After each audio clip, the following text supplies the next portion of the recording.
think. Okay, I think that's working now. Robert is also connecting. Hi, Robert. Good to see you. Okay.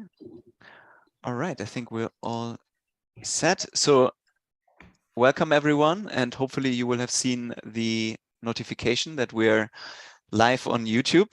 So that's just a little notice for you. So we're recording these events and share them via our website afterwards. So yeah, welcome to this first Open Digital Health event. So today it will be a keynote.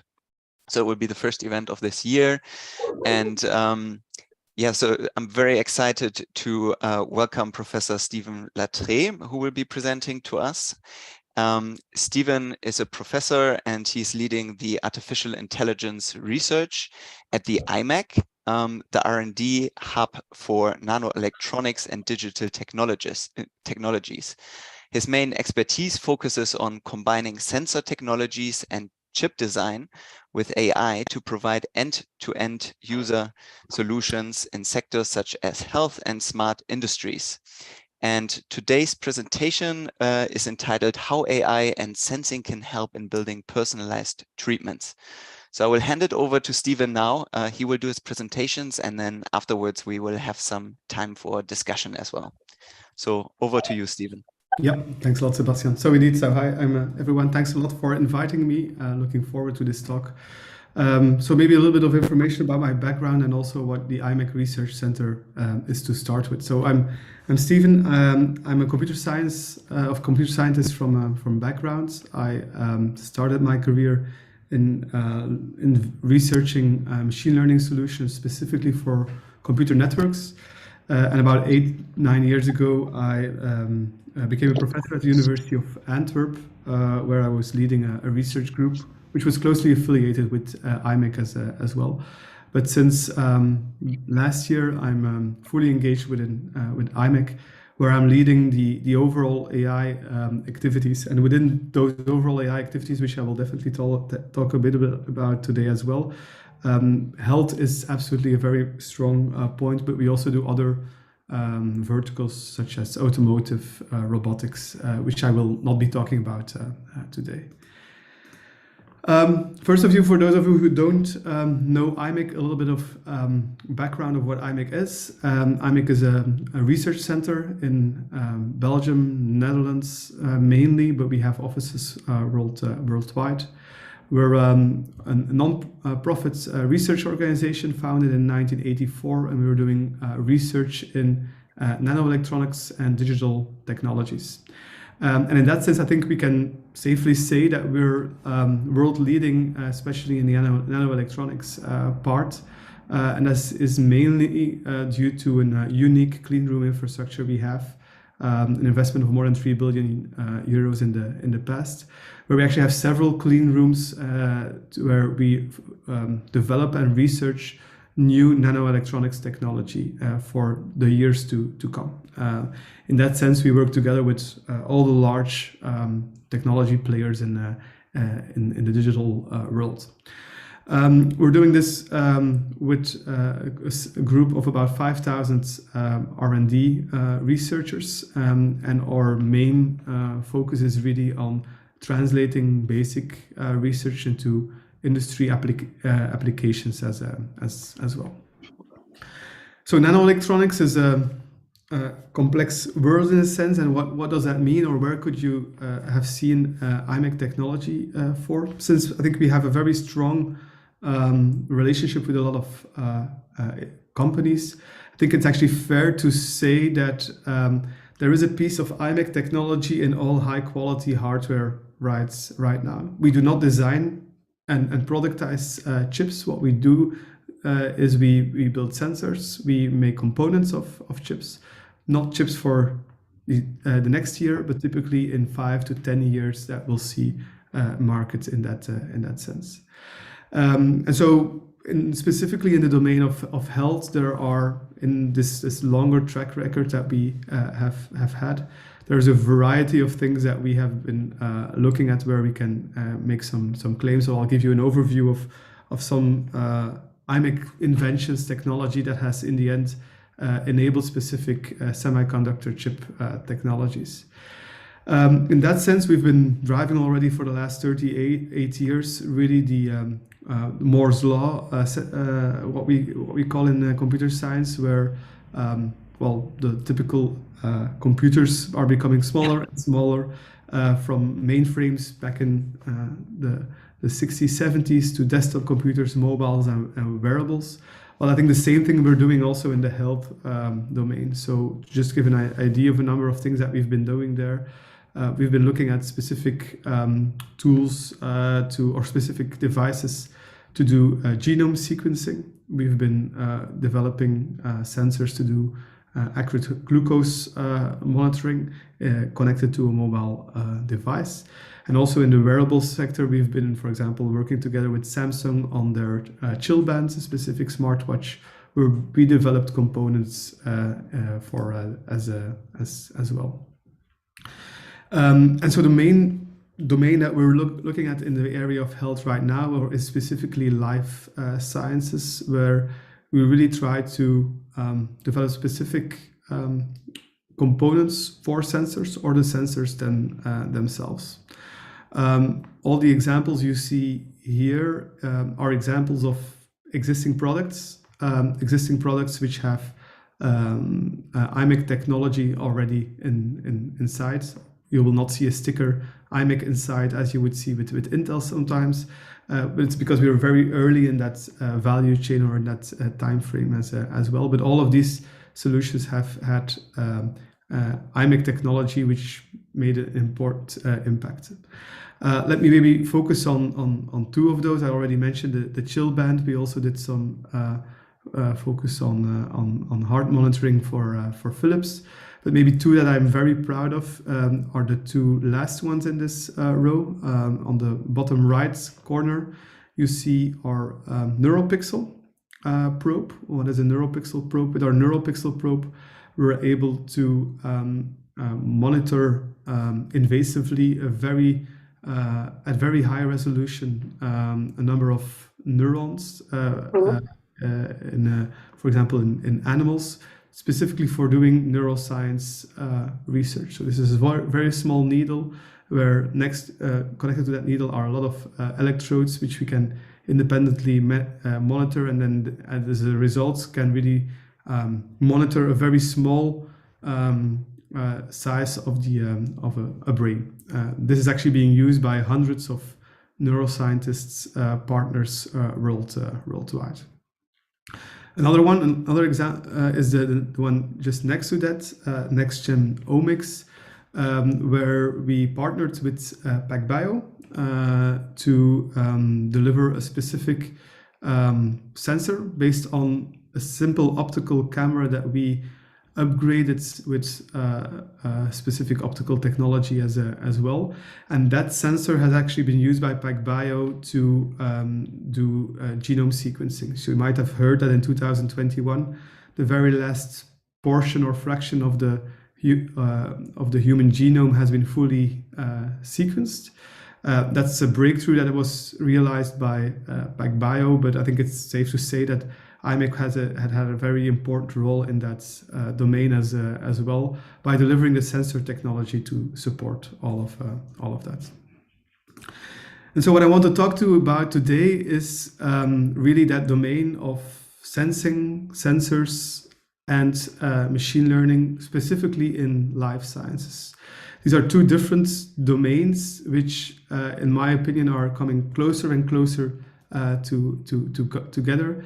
And I think we're witnessing at this moment in time a little bit of a Cambrian explosion. For those of you who know what a Cambrian explosion is, it's where it's something that happens billions of years ago, resulted in how the world around us is now. Two complete different fields which came together, and as a result, that's the Big Bang basically. A whole new matter started, and I think it's safe to say, that's at least our belief at imec, that we're witnessing this at this moment in time as well in the domain of AI and life sciences. Because I think more and more we're seeing that we are able to achieve breakthroughs at the intersecting field of biology on the one hand and technology on the other hand as well. So that starts really in the last few years, where from biology we've been seeing a lot of breakthroughs in biologics, understanding the genetics code, understanding more clearly cell and gene therapy. At the hardware and software engineering side and the technology side, we've been working a lot on advanced materials, advanced computes, parallelization of compute workflows, and now also more recently on advanced machine learning. And that in itself is realizing a number of important breakthroughs, because those two fields are coming together. And I hope that today I can give a number of examples of how these breakthroughs are really going on right now. And so a number of these breakthroughs we've already been seeing the last few years. Just genome sequencing, I already referred to that. Sequencing the entire human genome, or single cell omics, are things which are happening more and more in health. But we strongly believe that this Cambrian explosion in bioconvergence, so these two worlds coming together, has actually only just started. Genome sequence is something that is a breakthrough that we had, but we strongly believe that by combining technology and the biological world, that we're able to come to much more personalized treatments of a lot of health diseases, but also preventive treatment of a lot of diseases. So there's a wide variety of a lot of applications that are becoming important in that sense, from precision cell therapy to non-invasive brain-machine interface to printing of artificial organs to organs to even printing RNA as well. So I'll touch upon a few of these applications and how we're trying to achieve those in the next few years. So I think that bioconvergence and bringing technology together with biology, I think it has a number of applications which you can see on the one hand side. There's a lot of application possibilities at the discovery side. So we can use nanoelectronics to ensure that we get a better view of how the biology works and how this is actually on a and all by doing all this on a chip. So really discovering, modeling, and getting better insights on existing diseases is a large part of that. But in the next step, I think it also has the potential to really do therapeutic interventions as well, where you not only monitor what is happening, but also make specific changes based on maybe AI, but also based on a thorough understanding of the human body, and really making changes to really do predictive, a personalized medicine as well. So this is of course not something that we're only doing. This is a domain where a lot of people are working on. The whole idea of, for example, in cancer, there's a very strong movement in immune therapy where we're looking at CAR T-cell therapies. In such a CAR T-cell therapy, the idea is that cells are collected from the patient. So immune cells are collected from the patients. These are then transported to a manufacturing facility. And there's a lot of research right now on how CAR T cells can help in then changing these or modifying these immune cells to be genetically modified as well, altering them in such a way that they can actually treat or can destroy cancer cells as well. After those cells have been modified, there's a next step of doing cell expansion and harvest, so actually generating more of these genetically modified cells. So they're getting cultured to be able to produce enough cells to have them in a therapeutic dose. And after some quality assurance and testing, they are being transported back to a clinical center. This is a bit the holy grail in the future of how a CAR T cell immune therapy could help in really making personalized treatment, personalized medicines. Cancer is not being fought anymore by doing a massive weapon of destruction such as radiotherapy, but really by very specifically targeting particular cancer cells based on your own immune cells as well.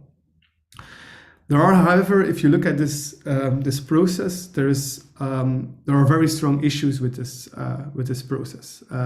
There's an issue of costs. There's also an issue with time of this. All of this actually takes more than 10 days because as you can see, it's a very complex workflow to get all these things all together. So the whole needle to needle time, so starting from collecting the cells up to re-infusing those cells back into the patient at the clinical center often takes more than 10 days just because of that time. And also the yield and the stability of all of this is still very much an open issue.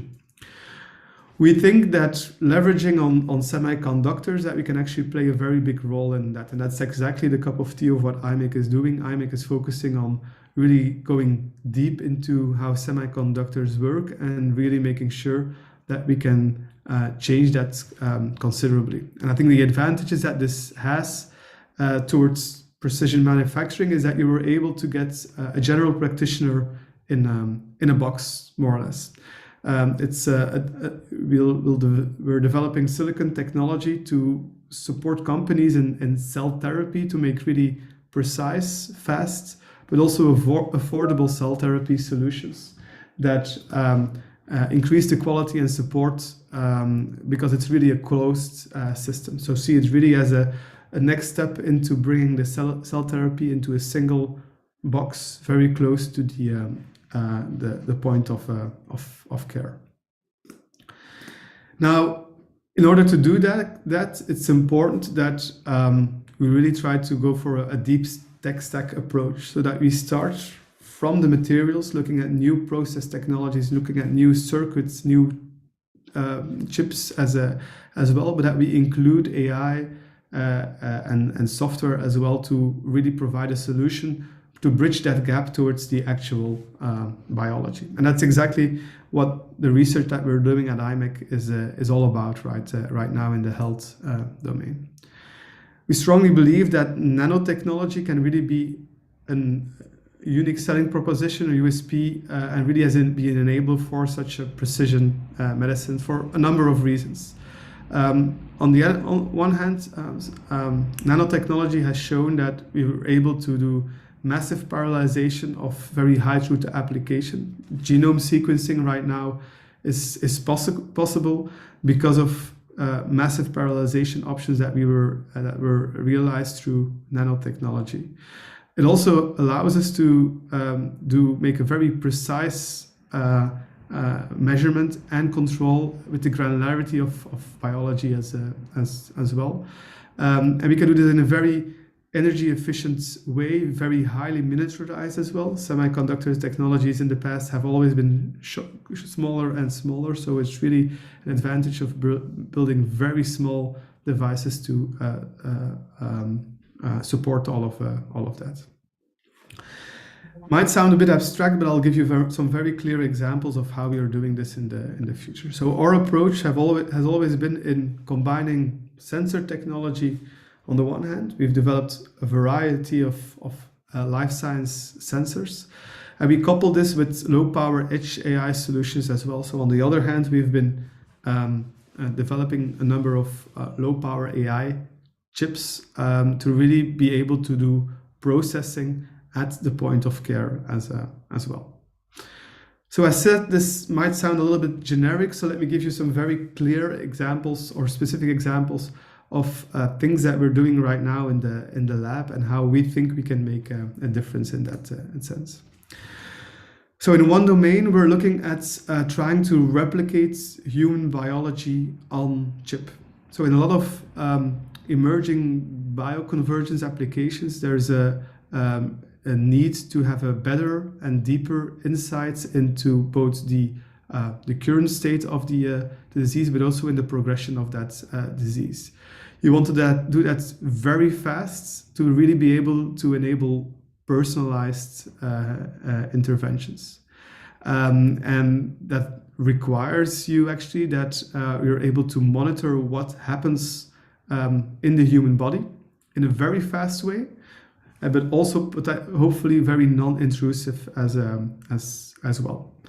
So a specific project that we have in that domain is what we call our multi-electrode array platform, or more easily put, our brain-on-chip platform. What is this? This is a chip technology, so a specific chip allowing you to actually read out, or to actually cultivate and read and write specific cells on that chip. So what we do is we take, maybe easier if I go to this slide first. What we take is we take skin cells from patients. We put them on our chip, and we cultivate them to specific other types of cells. Could be, for example, we cultivate them to become a network of neurons as well. So what you're essentially doing is we're building a small brain, or at least the same type of structure of a human brain from a specific patient, and we're growing them on top of a specific chip. And so this allows you actually to do with AI and with data analysis a very strong monitoring of how this brain structure, or cultivated brain structure from the patient actually looks like. So it allows us to look at the to spot on very early on certain neurodegenerative diseases such as Parkinson or Alzheimer. What we have in that sense is this MIA platform, so multi-electrode array platform. These are in essence 16,384 electrodes distributed over 16 areas. And it allows us to really monitor every single neuron that is being cultivated on that chip. And so we can both read out and stimulate a specific artificial neuron, but an artificial neuron cultivated from that chip. And that in its sense is a great way to go to personalized therapies. The insights that are coming from how this synthetic brain on a chip works allows us to do experiments to detect potential biomarkers and drug targets, to really do on-chip preclinical trials as well, and to come to a very specific personalized treatment to do all of this. And so obviously AI plays a very high role in this. What we get out of these MIA platforms are in essence a simulation or an emulation of how the human brain works on that chip. We send out an electronic signal on one sense of neurons, and we measure the conductivity over those other neurons which are embedded on that chip as well. All of that is very highly dimensional data. We're able to measure 30,000 electrodes, so 30,000 times 30,000 features at a frequency of 30,000 times per second. So we're able to, at a very high resolution, measure brain activity on that chip. Again, emulated brain activity in that sense. And so we're developing a lot of spike sorting algorithms to get out of that raw data 30,000 of electrodes at a frequency of 30,000 times per second, to really find out where do we find spikes from one neuron to another, and how can we leverage that to be able to, for example, detect and have a better insight in neurodegenerative diseases. So that's one example of how we're tackling this to really monitor the biology, but really doing that on a chip as well.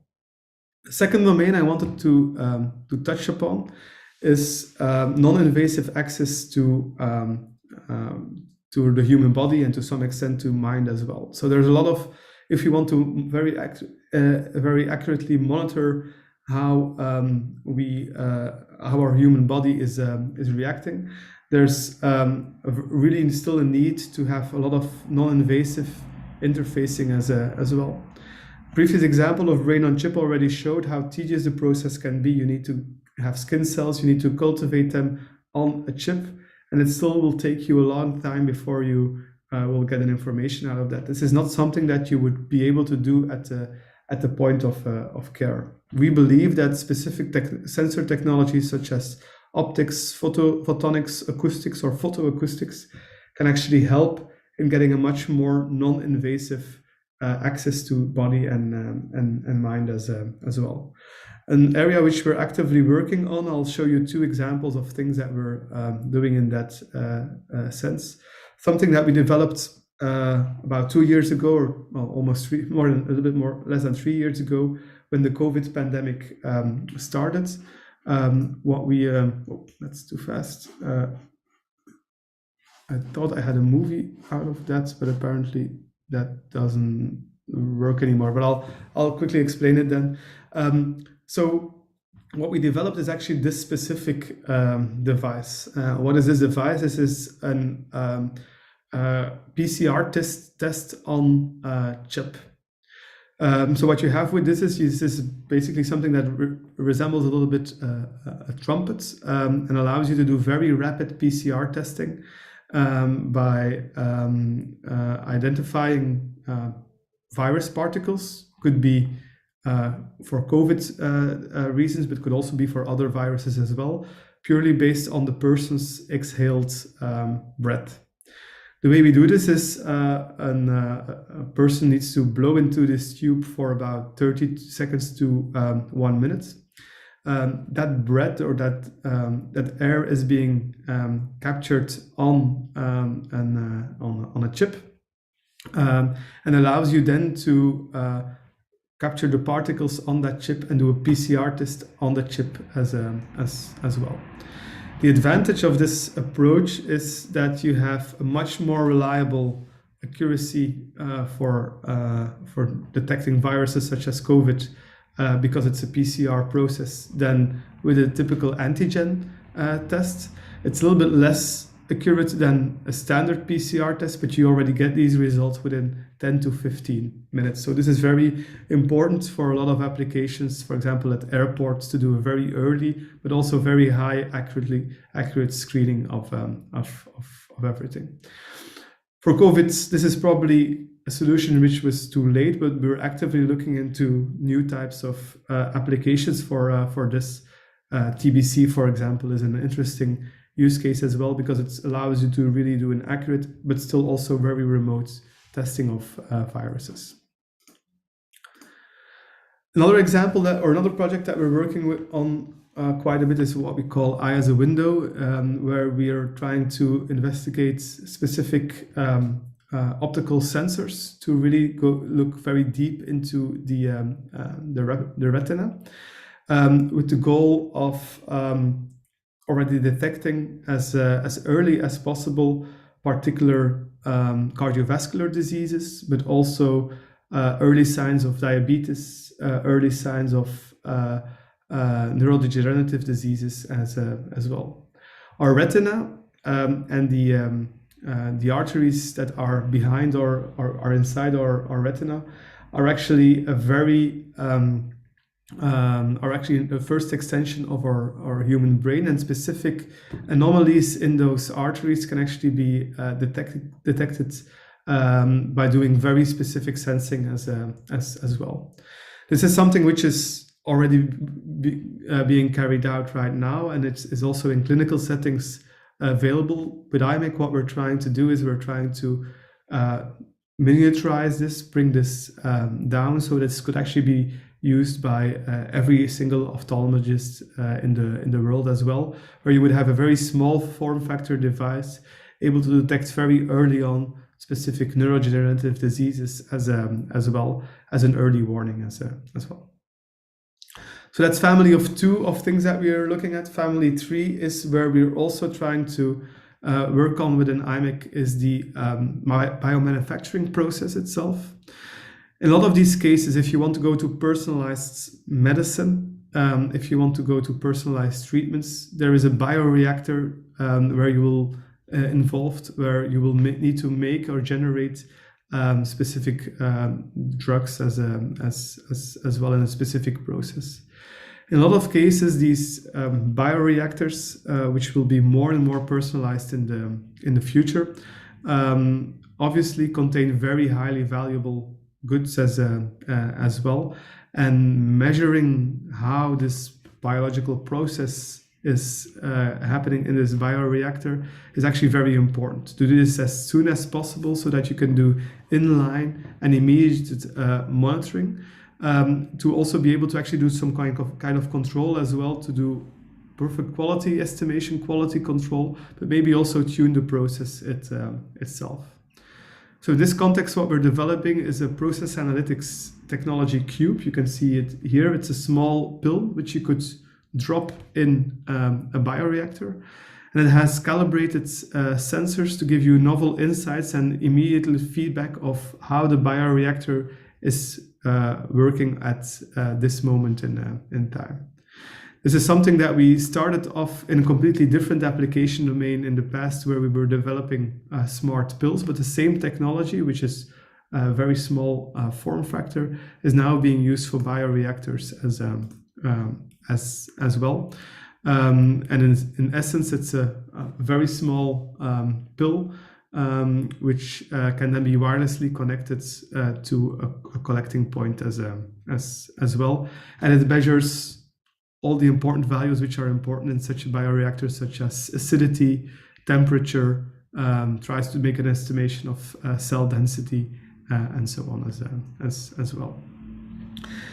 What we then try to do is not only monitor the bioreactor, but also control the bioreactor as well. And this is a last example of something that we already did, where machine learning played a very strong role in as well, to based on monitoring probes that we got. In that case, it was not the our developed PATcube, but based on monitoring probes that we had, to already control the processes of that bioreactor, to be able to very accurately develop a new recipe for the bioreactor, including trying to improve the yield or trying to reduce the amount of ingredients that were being used. So we developed quite a bit of machine learning solutions for that, where we're always trying to combine expert knowledge, so knowledge on simulation models that explain you clearly how the biology of such a bioreactor works, but we combine that with machine learning approaches as well, where based on data we're able to find out new control strategies to control that bioreactor. And just to give you an example of something that we did here, what you can see here is a bioreactor that we controlled together with J&J, so for J&J, where using AI we were able to replace a specific recipe for that bioreactor by changing how the flow rates, so how typical amount of substances were used, to change this completely based on data-driven solutions as well. And so by doing that, we're actually able to find new ways, better ways of controlling that bioreactor, leading to a 7% reduction in the amount of substances that we used for that bioreactor. So it shows how AI can help in reducing costs as well. So that's about it for me as for my overview. I hope I gave you a bit of a helicopter view of how nanoelectronics, sensing, and AI can really be a game changer in the future. Not only in clearly discovering diseases, but also really in achieving therapeutic interventions as well. And I hope I've been able to convince you that the future is really in that intersection of biology and technology. Thank you. Thank you very much, Stephen, for this fascinating talk. I really feel like we got a little glimpse into the future there. Especially this idea of brain on chip made me, yeah, very fascinating, but at the same time, almost a little bit scary as well. But amazing range of examples that you have provided us with here. Perhaps before handing it over to all of the audience, I would like to ask a question. Could you maybe tell us a little bit more, Stephen, about sort of, yeah, what your role is in the development of all of these solutions? Sort of what is your job in imec, and maybe you can talk a little bit about some of the challenges and maybe also fun parts of your job. Yeah. Well, let me maybe start with the fun part of it. So you mentioned yourself, glimpse into the future. I think the advantage is that for us and for me specifically, the future is really a reality. So I've been doing this for the last year at this moment in time, and I was as amazed when I found out about, as you were, when I found out about aspects such as brain on chip. But then I'm even more amazed to really see those devices and to see that it actually, that data comes out of it, and it's not a future vision anymore. It is already there, and it's already being used by specific research labs in Stanford and in Belgium as well. So that's the fun part for me, to see the potential of what we're doing there. What is my role in all of this? I'm not developing the sensors. I'm a computer scientist. I'm trying to make sure that out of the very highly dimensional raw data that comes out of it, that we have the right type of AI solutions to be able to get real insights in that. And this is still very much an important and challenging field as well, for a number of reasons. To begin with, we really need to do this at the point of care. So this is not a ChatGPT where you can have huge of servers in a data center somewhere. If you want to have personalized treatment, this should in the end be something that is being processed sort of locally as well. So the amount of power consumption requirements that we have are really crucial in all of this. So this really requires completely different types of machine learning algorithms, models, but also machine learning hardware. And that's exactly what I'm focusing on. I'm developing an AI strategy, or I'm streamlining the strategy where we can really bring this together.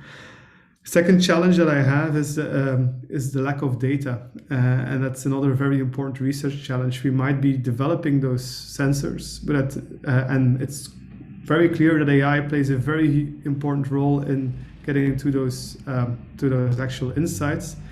But since we're developing those sensors, it doesn't mean that we actually have access to the data that comes out of these sensors as well. So still being able to learn something without having actually the data at hand is also very important. But overall, my role is not to develop a new type of AI algorithm. It's really I think AI is a system technology that it will lead to a lot of breakthroughs, and I'm sure that in nanoelectronics and nanotechnology, it's something which is extremely important as well. And I think it's also something where we in tiny little Belgium can actually play a very important role, because we have this imec research center as well. For me, the reason why I made that switch, I think I'm convinced that if we have a huge role to play, obviously I'm very much biased, but if we have a huge role to play in AI in Belgium, it's really on that combination hardware and software, because I think there we have a leading position already. Thank you, Stephen. Thank you for giving that insight into your world and into your role. I see that somebody in the audience, Aminul, has a question. Would you like to unmute and ask your question? Thank you, Sebastian, for inviting me for such a kind of exciting webinar. I'm very glad to attend this seminar. So I am Aminul Islam. I am an assistant professor from Department of Health and Environment, Bangladesh. I'm working in digital technologies here. So I have a couple of questions to Steve. Stephen, thank you for exciting presentation. So I see that you have developed and what you are working with some cutting edge technology like nanotechnology and some chip technology. So I was wondering if you tell me that how you basically during the prototype designing phase, how you basically test your device for testing purpose from the lab, and there is a difficulties from like design the prototype and to the commercializations. So this process, how you basically collect the authorization from the ethical committee or the quality that the device should be, because it's the human intervention is there. So how you basically, put this together? I mean, I'll be happy if you can just, Yeah. Well, to start with, we're a research organization, so we're not making products, and that doesn't mean that we're completely exempted from any ethical commission, obviously. But it's important to state that we're ourselves are not going to seek, for example, FDA approval or whatsoever in that sense. This is typically something that our partners will do together with us. So we're delivering research components. We create IP in that sense, and then this IP is being transferred to our partners, who will typically do the productization, the mass market as well. There are a few examples, but exceptions, but these are not in the health domain where we do this. But again, these are not in the health domain for that sense. But for example, to give you an idea, the COVID tester that we used is something that we licensed out to a company called My Diagnostics. They in the end took the IP. They went through the whole process of getting approval and testing for that. So a huge part of that is actually being done by our partners. At the same time, it doesn't mean that, especially for example, with the NeuroPixel, this is being used by a lot of research labs, so there is quite a bit of hefty approval in that sense as well. But this is something that we go through and which is extremely important. It helps, of course, that we do not need to buy components off the shelf. We really have our own clean rooms. We have an up to 2 nanometer research fab. I think we're unique in the world who has that in terms of research skills. So this really allows us to make very specific technology and do very thorough testing as well. And it's, in all honesty, also it's a trial and error phase as well in a lot of these cases, because it's still very early research as well.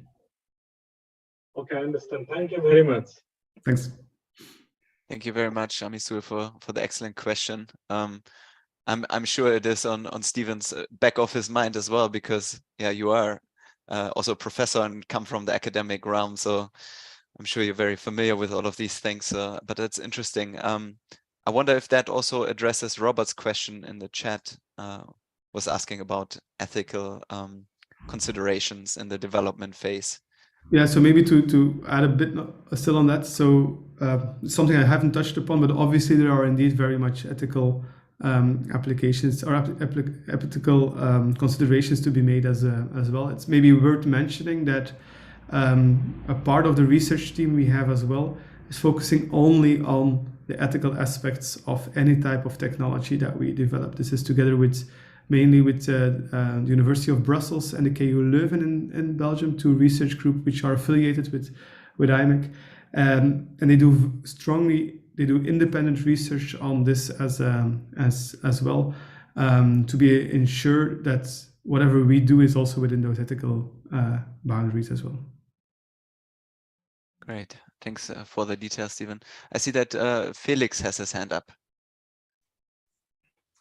Hi, thanks, Stephen. That was really fascinating, and I agree how it's a sort of vision into some future applications of this kind of technology.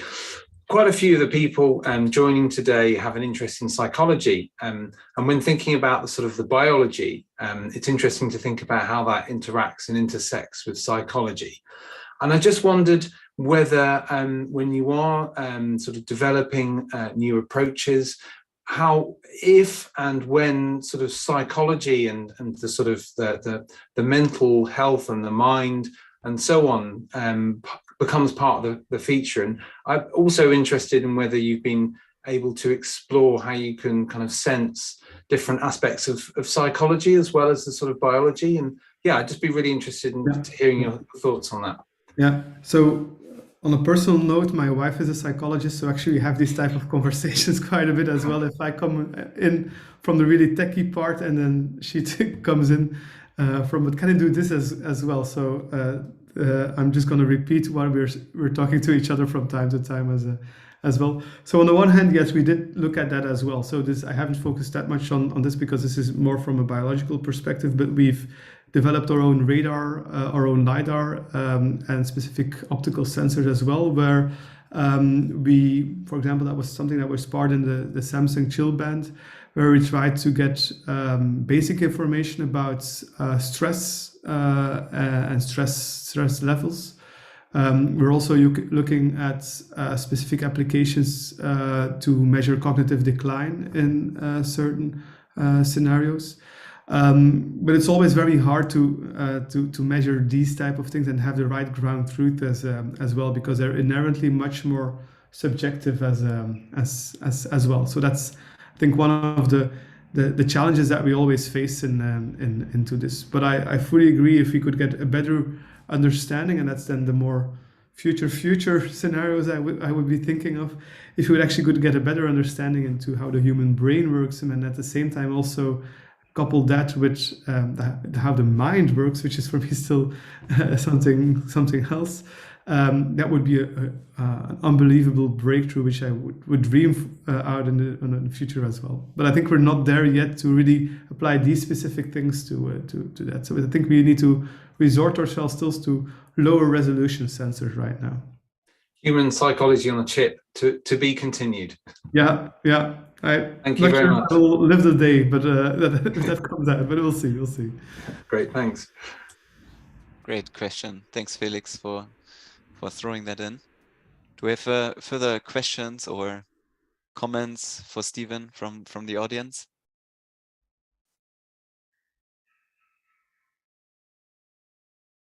While we're waiting, I am curious, how far are we away from this immune therapy for cancer? You said that you were talking about the challenges in terms of providing that sort of at point of care, or the process that is involved and the costs of it. But yeah, that sounds really breakthrough, and I'm just wondering, is it already available at high cost, or is it still something to be sort of worked out? How far are we away from that? Yeah, so I'm not 100% expert on that, to be honest, but I think from immune therapy point of view, it's of course a very broad range of families. So you have CAR T cells immune therapy, for example. That's still pretty far out there, in the sense that we have had some very important research breakthroughs in the last few years. But to really go to an FDA-approved formal step, even without nanotechnology being a major role in that, I think we're still talking about a significant number of years. If it's going to be with nanotechnology, I think it's probably going to be even a further step as well. I think this is really, as you said, a glimpse into the future. So this is 10, 15 years out before we will see these type of solutions available. That being said, there are already existing cancer immune therapies as well. They do not rely on CAR T cell, if I'm not mistaken, but there are already FDA-approved therapies, a few of them available recently as well. Very interesting.